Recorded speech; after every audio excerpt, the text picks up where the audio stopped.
All right, thank you so much. Before I start with, this very quick seminar here, I would like to thank Charlie and Bella from USU for inviting me to do this seminar on convening and how to do it. I have prepared a hopefully comprehensive guide for everyone and for any beginner who would want to convene debate tournaments, whether it's the online, hybrid, or in person in their own circuits in the future and in the near future. So before we get started, I want to quickly introduce myself. So my name is Geri Ami. I have convened the 2022 edition of ABP, and I have convened the 2023 edition of Australs, and in November, the 2023 edition of NEADC as well. So in a private capacity, I have also convened private online, in-person, and hybrid debate and public speaking competitions in the past. So that is something that I have been doing for the past year and a half. Right, so let's get started. The one thing that I always hear from a lot of people when I am convening events and when they reach out to me about convening events is how having the title of being an event convener, especially for majors, is incredibly intimidating and overwhelming because of the sheer breadth of responsibilities that you are expected to take on. So you, as a convener, a lot of the weight of the event relies on your shoulders and you're expected to carry all of that. So if anything goes wrong, ultimately that is on you. And for a lot of people, that is incredibly overwhelming. And a question that I get asked a lot is for me to sort of break down step by step every single thing that I do and every single checklist that I follow when I am convening an event to make sure that the event and the tournament runs smoothly and seamlessly. And the truth is, for any size and any type of debate competition that I run, whether it be online, in person, or hybrid, I follow a very simple three-step workflow, which consists of my pre-event milestones, my event proper milestones, and later on my post-event milestones as well. So those are the things that I do when I'm running an event. In this tiny seminar, we'll also be doing three other points, which is juggling time zone, planning social activities, and managing a hybrid event. Because Bella Freeland from USU did ask me to have these as talking points since the upcoming AWGMDC would be in a hybrid format. So that might be helpful for everyone and for everyone who's part of the core team as well. So let's get started with the pre-event checklist that I have. So when I'm running an event, when I finally decide that I want to run an in-person or a hybrid event, the first thing that I always do is to secure my location. So that means location means down to the city where I want to run the event. And when I'm doing that, there are a couple of things that I always keep in mind. The first thing that I always consider and research on is how hard it is to get a visa or an entry permit for my target demographic to get to that city. So if, for example, 40% of the people that I am looking to come, if that country has incredible restrictions on visa and it's very hard for my target demographic to even come to that place, then I already know that that is probably not the best place for me to run my debate competition, because at the end of the day, I want as many people to be able to come here as possible. So I usually research on government websites and their immigration policies for that. And then once I have that down, the next thing that I want to make sure of is that flights are accessible. So the last thing that I want, and I try to avoid as much as possible, is for people to have 24-hour, 48-hour layovers just to get to where I want them to be, especially if it's an Australasian tournament, because that travel time is incredibly taxing for everyone. And it's not good, especially if you're preparing to compete for a major tournament. And that will usually require you to travel way in advance just to accommodate that time of travel that you have to take for your flight, which ultimately is a lot of cost for the participants as well, which I try to avoid as much as possible. So once I decide on once I have both of those things sorted out, I now look into the place and the area where I'm trying to run the event. And what I always make sure of is that my participants are able to stay mobile. So I look at the efficiency of public transportation. I look at whether there are ride hailing apps available in that area and whether public transportation is available. And if not, at the very least, I try to make sure that these places are walkable areas where as soon as you step out of the hotel, walk 5 minutes and you can see attractions, you can see shopping places, restaurants, or any activities that you want to go to. Because debate tournaments, especially majors, usually run for a week, and that translates to you being having to stay in the hotel for a whole week. And after the third day, you're probably tired of eating the same food over and over again, catered by the hotel over and over and again, and you're gonna feel incredibly cooped up. So as much as possible, I try to make sure that participants are able to go out and explore the place because you're already traveling for the debate anyway. You might as well have these experiences because at the end of the day, that does elevate the overall experiences of participants, which I always try to make sure of, just to make sure that everyone is having a good time and no one is feeling cooped up or bored throughout the whole week that they're staying there. So once that's done, I start securing all of the venues and all of the partners that I have and I want to work with. So this includes hotel partners for in-person events and who would be accommodating us for like a week or more. This includes social partners who will be providing my social venues for me so that I can execute my vision. To me, this includes the guests, the performers, and the artists that I want to work with depending on the social event that I want to run. More than that, this also includes securing airport kiosks where that will provide participants with discounted SIM cards and airport transportation rates that they cannot get anywhere else. All of these things are incredibly little things, but ultimately would make the lives of my participants easier, especially those that are traveling internationally. For me, it's always important for me to be able to secure them a place where they can get SIM cards and a place where they can get, their airport transfer from the airport to the hotel. One thing that conveners should always keep in mind is that when you're running a debate tournament, especially a major or even an open tournament, a lot of your participants just took a 4 hour, 8 hour, 12-hour flight. And upon landing, just them having the knowledge that they can go to this specific place and this place will take them to where they need to be and will give them the SIM card with the correct data plans just makes their lives easier. Again, this is a little thing, but it ultimately makes everyone's lives easier and a less of a hassle, which is always beneficial for everyone and again elevates the experiences of your participants. So once I have all of that down, that is the only time when I start to secure my team. So this goes with CAs, advisors, tab and digital directors, the local team that I'm looking to work with, all of those people I start to secure only after I have my location and venues down. So a question that I'm always asked is, why don't I secure my team first? And my answer to that is it's incredibly hard to get someone to work on an initiative with you if you don't have the answer to the questions that they will ask. So in the event that I tell Charlie and ask him if he wants to be the CA or the advisor for the next major I'm running, his question and his reply is always going to be, cool, Jerry, before I confirm my participation and my commitment, do you know when and where you're running the event?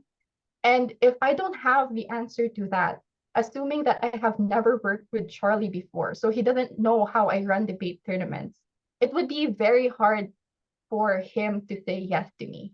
Because as a convener, as much as you have to do your due diligence to make sure that you're able to deliver the standard that is expected of you, the rest of your core team has to do the same as well. So I only secure my team when my location and my venues are secured.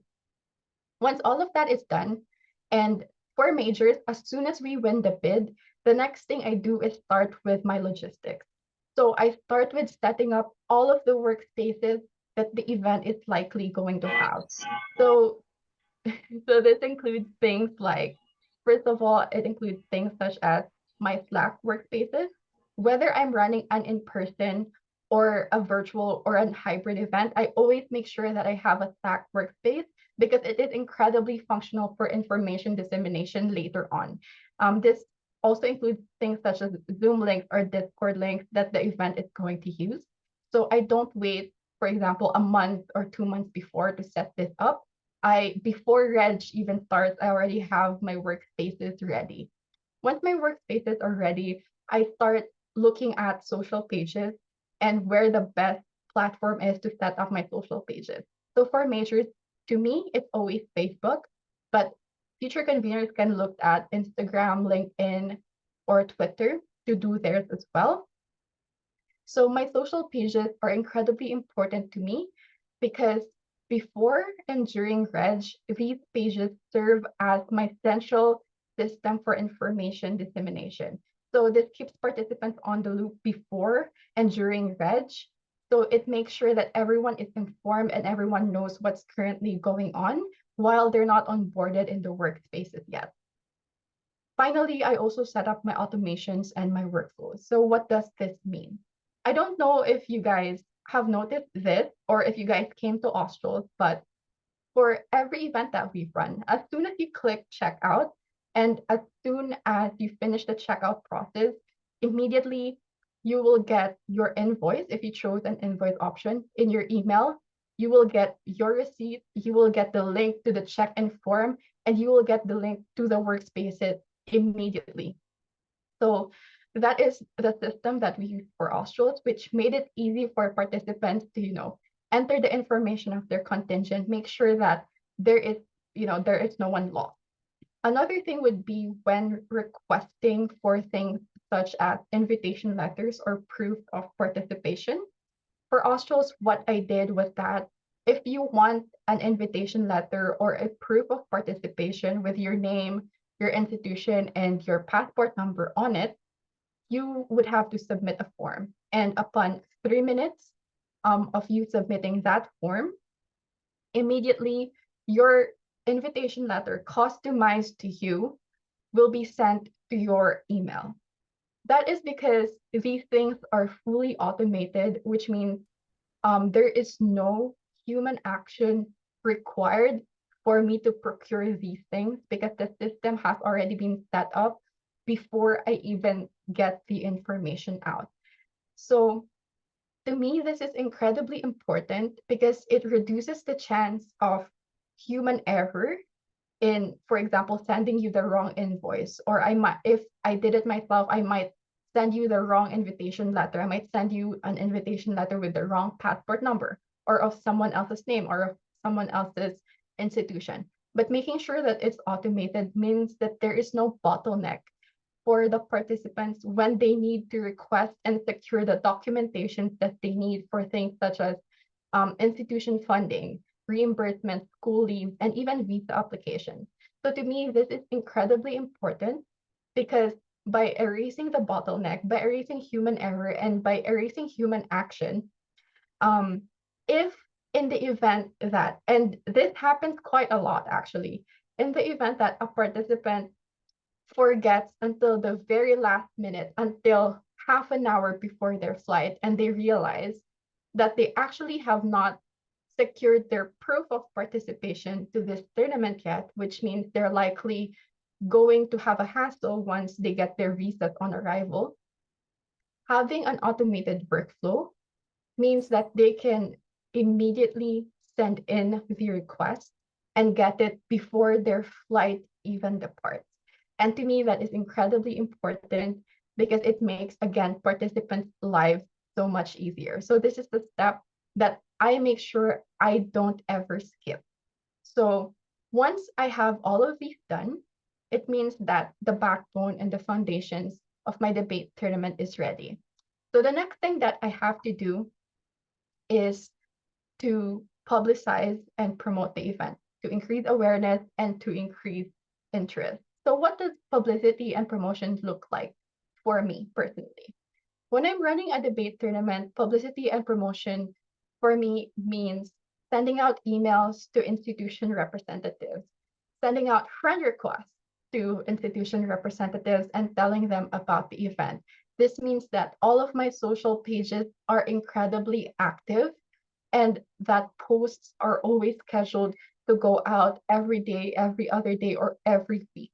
So it always has a frequency, and everything that I want to put up, every information that I want each participant to receive is set to be posted and scheduled to be posted on Facebook already. So this step is incredibly important because this is how you get people to know that you're even running an event in the first place without publicity and promotion. And if you do it incredibly late, you're likely to not have a lot of participation to your debate tournament. So I make sure that I do it early and I make sure that I do it really comprehensively. So for any ADC as well, since we're hosting it in China, which means most of our participants will require a visa, publicity and promotion to me for that specific event includes reaching out to each institutional representative and asking them how I could help them throughout the registration process.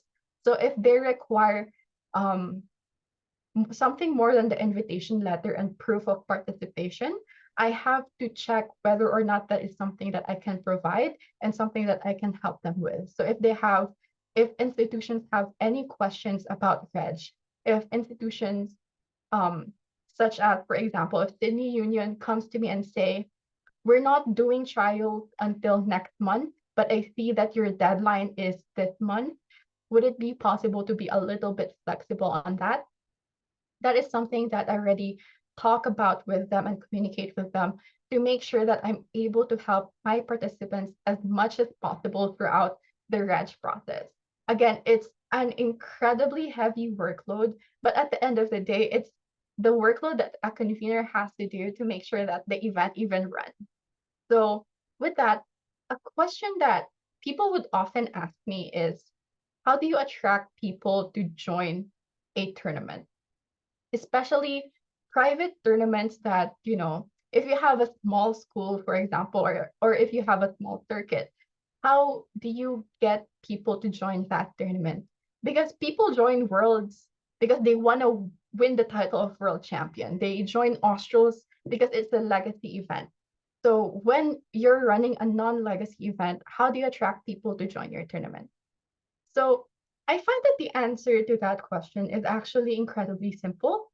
And it's just knowing what the people are looking for in a tournament. For example, if you're running a pre-majors, for example, if you want to run pre-ABP, you already know that people are joining pre-ABP likely because they want that to be their training platform before ABP itself. So knowing that that is the motivation of people joining that a pre-major, you have to ask yourself, what are you as the convener of that event doing to make sure that your pre-ABP is more competitive, to make sure that your debaters get the most feedback from your IAs. What are you doing to make that a conducive place for them to train for ABP itself? Other things would be like, for example, if after you run a Australasian Women and Gender Minorities Debate Championship, you might want to run something similar. So in that instance, people are probably joining AWGMDC because they believe in the advocacy that this tournament has. And knowing that, what are you as the convener doing to make sure that the message of the event and the advocacy of the event is forwarded and amplified through the event in itself? So once you know all of those things, and once you know what people want, and once you know that you can give them what they want, the next thing you have to do is to communicate that message with them through your publicity and your promotion efforts. And once you have both of those things down and intertwined, having people to want to join your tournament will be a no-brainer because they know what they want, and you're telling them that you can give them what they want. So it's not even a debate on whether or not they should join your tournament or not. They will want to, and they will do so. So that is how we attract people to join a tournament. Now let's move on to my event proper checklist, which, to be completely honest, composes only of two things. It's just one, making sure that people show up at the right time, and two, making sure that people show up at the right place. So honestly, my event proper checklist just consists of making sure that the people show up. And the reason for this is very simple. So I have always believed that the most hectic and the most workload heavy part of running an event happens way before the event even starts. So that means my pre-event milestones. And from my experience, if you do your pre-event milestones well enough, when the event actually starts, it will run itself. And the only thing that you will have to do is make sure that people are showing up at the right time and at the right places. So how do we do that? So when it comes to making sure that people show up at the right time, usually for my private competitions, I employ incentive and penalty structures. And that kind of looks like this. So for my online competitions, I always ask every single IA to perform a pre-event task that they have to perform and submit before the event even starts. So for those of you that I have worked with before, you probably already know this, but you probably don't know the reason why. So the reason why I do this is because me making you do a pre-event task keeps you in contact with me, which means I have to worry less about you ghosting me 2 weeks before the event start or a week before the event start, and then you being completely MIA at the point where the event is actually running and I'm, having to hustle for another judge. And you being in contact with me and you doing your pre-event task means that before the tournament even starts, you're already contributing to it, which means that if on the day itself you decide that you don't want to show up, the loss really is on your part as opposed to being on the part of the event. So that is one way that I make sure that people are showing up at the right time and that they show up at all. So we also have other incentive structures. So for example, in my online events, each IA gets about $120 per day for judging. And that is prorated across all the rounds of that day, which is usually 4 rounds. So that sums up to about $30 for each round that you judge. Now, if you don't miss a round, which means you attend all rounds of the day, you get another $25 for that day, which means that if I run a big and long event, each of my IAs actually take home about $290. My CAs would take home a little bit more. So mathematically, if you decide that you're skipping one round, you're not just losing $30, you're actually losing 55. So that is how I make sure that people are accountable for my private events. So that's what I do online. In terms of in-person, it's making sure that flights are booked. It's making sure that people are in constant communication with me before the event actually starts, because it's harder to get judges last minute when you're running an in-person event than it is when you're running an online event. So this is for private competitions. For when I do run council run and majors, I do not have incentive and penalty structures because um, my subsidized judges are actually not accountable to me if they decide not to show up. They're accountable to the council. So in the event that one of my ADSCORE members don't show up in Australs, they're not accountable to me as the convener. They're accountable to the AIDA council, and I would let the council decide on the proper repercussions that they think is best for the discretion committed by that ADSCORE member. And just a disclaimer, all of my ads for Australs actually turned up. So I just want to put it out there. So that is how I make sure that people are showing up at the right time. For online events, they're just on Zoom, so they're always at the right place. But for in-person and hybrid events, how do I make sure that people are showing up where they need to be? So everyone that has attended any of my events in person in the past would know that I have a habit of over communicating things, especially venues. So one of my automations actually include and actually say that a week before the event starts, all participants actually receive what I call their survival kits. So inside their survival kits includes things like once you land at the airport, which door do you go to? And do you turn left or right to get to the right kiosk that will provide you your airport transfer? On day one socials, where do you need to be and what time does it start? On day two, which is where do you find the bar where we're running the socials and what time do you have to start walking to get there? So all of those things are outlined in the survival kit that each participant receives.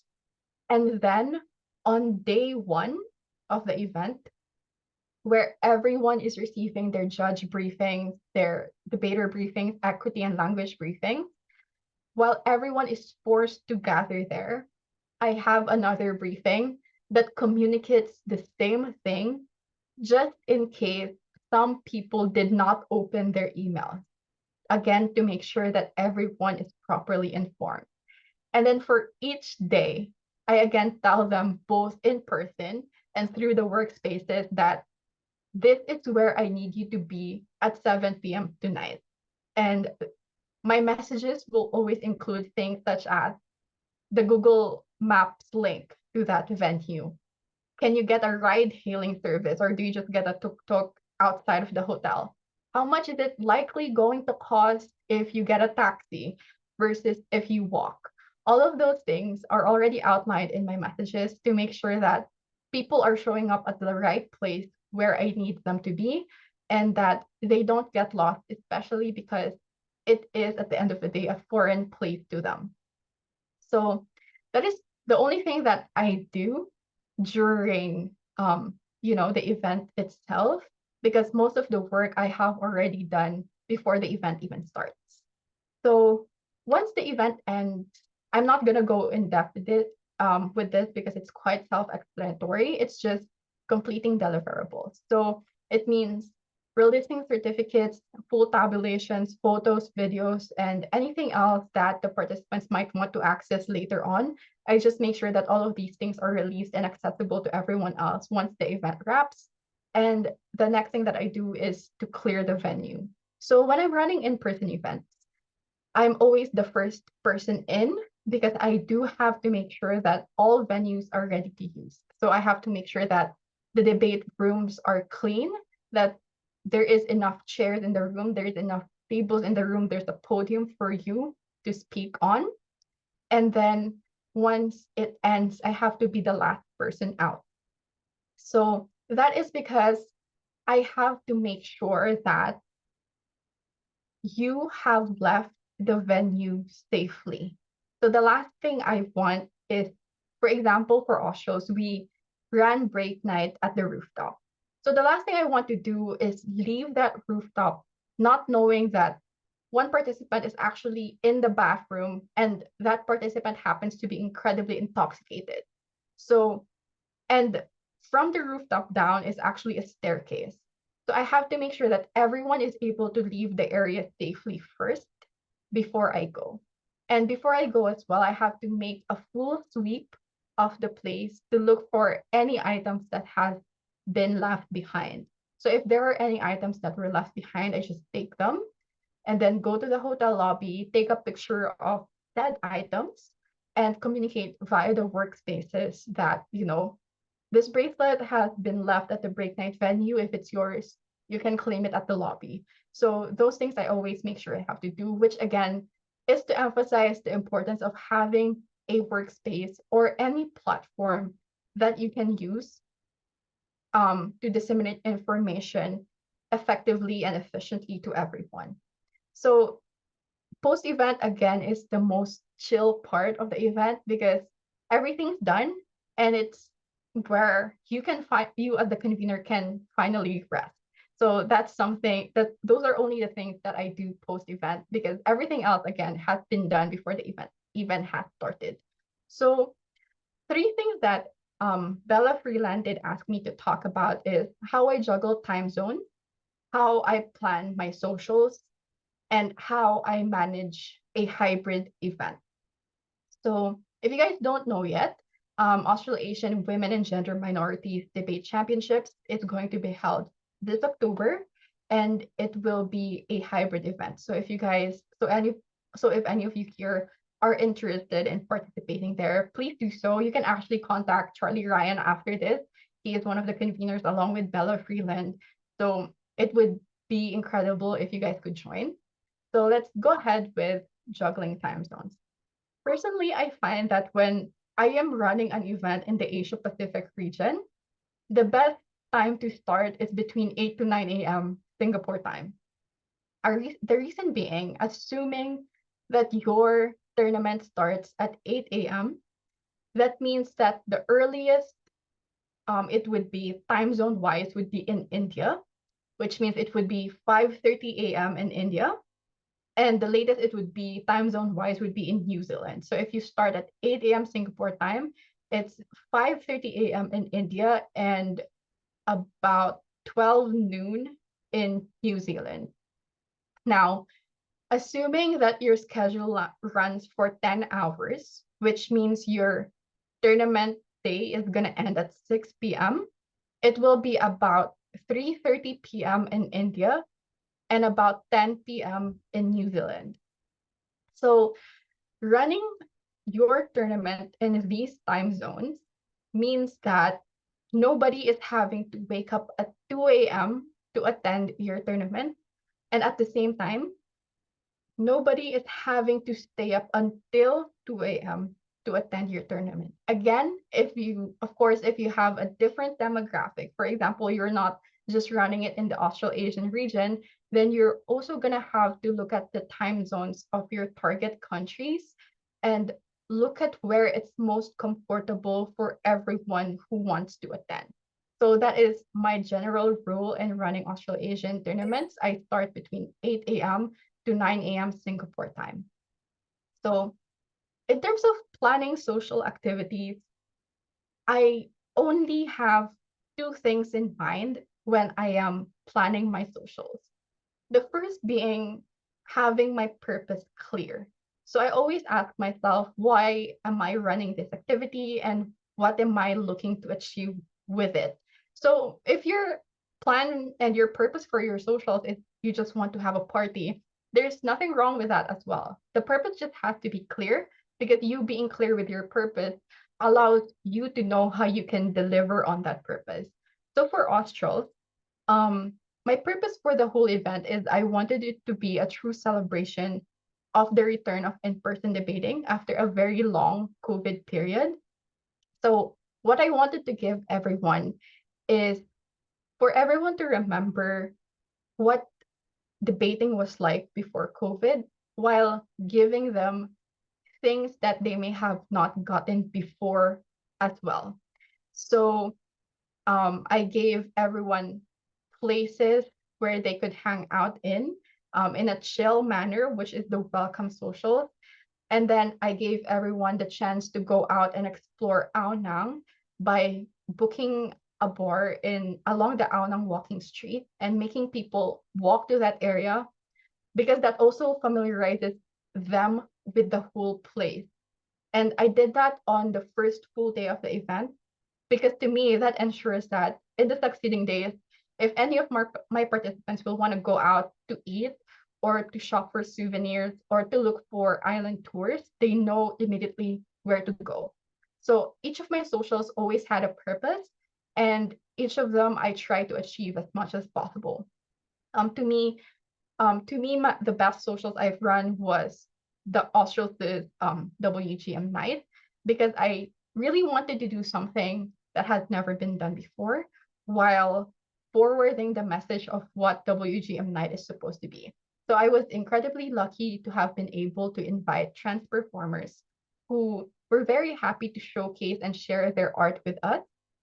um, I was warned by a couple of advisors that since this hasn't been done before, it is likely it is it is either a hit or miss, and that I should prepare for backlash. But it was a risk that I was willing to take anyway because I truly believed in it. And I'm lucky enough to have an incredibly supportive community who took it really well. So convening event and planning your socials includes some risk, especially if you're doing things that no one has ever done before. But sometimes it's incredibly worth it to take those risks anyway. So be clear on your purpose. And the second thing that you should never forget is all of your social activities must be safe and inclusive spaces for everyone. This is something that I will never compromise on. So I will never put myself in a position where I'm putting the safety of my participants in compromise in order to execute the vision that I have of what that activity should be. So for one of the break nights that I run in Thailand, I actually wanted to have fire dancers at the rooftop. And but then I was warned that it might not be safe, even with extra security personnel, because um, well, there's gonna be a lot of people are drinking, and some things are just flammable. So I made the call to say, okay, let's scrap that and think of something else, because I don't ever want to put the safety of my participants compromised just so that I can have the spectacle that I envision. And whenever we're serving alcohol, I always make sure that I procure extra security personnel to make sure that in the event that someone is, too intoxicated and will have to be escorted out of the venue, that we have enough people who can escort them down and drive them back to the hotel. That is something that I always make sure of. And again, in efforts to be inclusive, I know that a lot of people and not everyone drinks. So in every socials that we run, and when we provide alcohol, we also make sure that we're providing non-alcoholic beverages as well. So in the break night of Australs, while we had a free flow of yaka for everyone that wanted to drink, we also had a free flow of Thai milk tea for everyone that didn't want to drink. And that goes the same with every socials that we run where alcohol is involved, just to make sure that everyone is as comfortable as they can get throughout the whole event. Because the last thing that I want is to be exclusionary as well.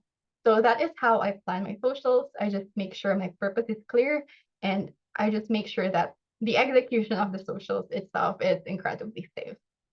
So the last thing would be managing a hybrid event, which I think is the hardest part of the seminar to, I guess, grasp as well as talk about, because as soon as you run a hybrid event, there the number of variables that you have to control plus the number of variables that you cannot control just exponentially multiplies. But to me, the rule of thumb is that when I want to run a hybrid event, the first thing that I make sure of is that my in-person venue has to have incredibly stable internet, because while my participants are in person, there are going to be rounds and there are going to be rooms where the opposing team or the judge is connecting virtually, which means that that room will have to be able to access Zoom or Discord or whatever virtual platform I'm running the tournament on for the round to even happen. So if I don't have a stable enough internet in my in-person venue, it will just cause a lot of delays in the tournament, and it could happen that your tournament ultimately fails. So making sure that you have stable internet connection when you're running a hybrid event is incredibly important. Once you have that done, You also have to make sure that there are speakers in each of the debate rooms that you will be utilizing. Because even when your MacBook or your iPad is on full volume, it's not enough for the whole room to hear what your virtual team or what your virtual judge has to say. So having speakers in every single debate room is incredibly important. And finally, when you're running a hybrid event, your organizing team has to make sure that they have backup devices that can either connect to Ethernet cables or and are compatible with the speakers that you put into the rooms. Because some of your in-person participation are not even gonna bring their laptops. They're probably gonna bring an iPad. And unless your speaker is actually Bluetooth, they won't be able to connect that to the speaker, which means the room wouldn't be able to hear what your virtual participants are saying during the round. So in the event that, for example, one room does not have any device where that can connect to the internet or cannot connect to the speakers they set up in their room, your organizing team and your core team must be ready to give them a device that can do that work for them to make sure that, again, their round even runs. So operationally, those are the three things that any convener and any orgcom needs to consider when they want to run a hybrid event. The next thing would be to keep a clear list of your goals, because the method of delivery for these goals is different when you're doing it virtually and when you're doing it in person. So in January of this year, we ran Asia Schools Open in Bali, and it was a hybrid event. We also ran ABP before that, which again was a hybrid event. So we wanted to go back in person, but since a lot of countries were still reeling from COVID and a lot of countries couldn't even travel, we knew that the only way we can run an event that requires travel is if we do it hybrid. So there was a lot of risk involved and a lot of mistakes made, since it was the first time a hybrid tournament has ever run in the first place. And I did learn a lot of things in running those two events. So for ASO, and again, this was for children, so it might not necessarily appeal to university kids. But for ASO, one of the goals that I had was I wanted to have a socials that will include both my in-person and my virtual teams. So I wanted my virtual teams to sort of have the in-person experience through a social. So we did two things to achieve this. So the first thing that we did is we made the kids play this game called Guilty, which basically every kid is assigned a crime that they committed, but then they have to deliver a speech to tell the judge why they shouldn't be given a guilty verdict. So what we did for the in-person teams was we set up a stage, and then for the virtual teams, we set up a projector in that same stage. So, and we also set up a camera, which means everyone is seeing, my in-person teams can see my virtual teams, and my virtual teams can see my in-person teams. So that is one of the socials that we run. Another game that we did was utilizing this platform called Kahoot, which is basically a quiz game platform made for kids. Again, might not necessarily appeal to university students. And then we also had separate social. So for the in-person kids, we made them do a scavenger hunt with prizes. And then for the virtual kids, we made them play things like Jeopardy and charades online. So those are the things that we did. So if you have, for any kind of goals that you want to deliver in a hybrid event, the method of delivery will almost always be different when it's virtual and in person. And then you will have to find a way to match them and do it at the same time. And finally, your event schedule must always be in sync, and you must have constant communication with virtual participants. So in a hybrid event, what I noticed is that virtual participants are taken for granted a little bit, because the focus becomes the in-person kid. So what you have to keep in mind is that when you're running a virtual event, your virtual participants are just staring at the screen on Zoom. And they're probably alone as well because their teammates are probably connecting remotely. So making sure that your event schedule is in sync, meaning if you say that round two starts at 1, it has to start at 1. And for any changes, you need to be able to communicate this immediately to your virtual participants so that they're not lost. Because if at 1 p.m. they're on Zoom and the round is not starting and no one's talking to them, then they don't really know what's going on. So, for example, if you're running an event in Australia and there's a 2-hour power cut in your venue for some reason, your virtual participants will not have any way of knowing this. They will not know why the round is delayed. They will not know that you're experiencing a power cut or a fire or an earthquake or anything else really. So you have to be in constant communication with them, which is why it's very important for you to have a digital director when you're running a hybrid event, because it will be your digital director who is communicating with participants on Zoom. It will be your digital director who will have his screen share on a slide that says, it's lunch break, come back at 1 p.m. Australian time, or things like ground has been delayed for half an hour.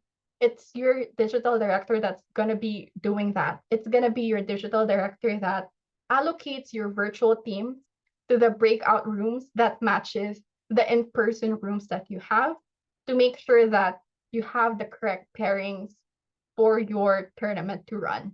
So having a digital director, especially at a hybrid event, is a step that you cannot skip.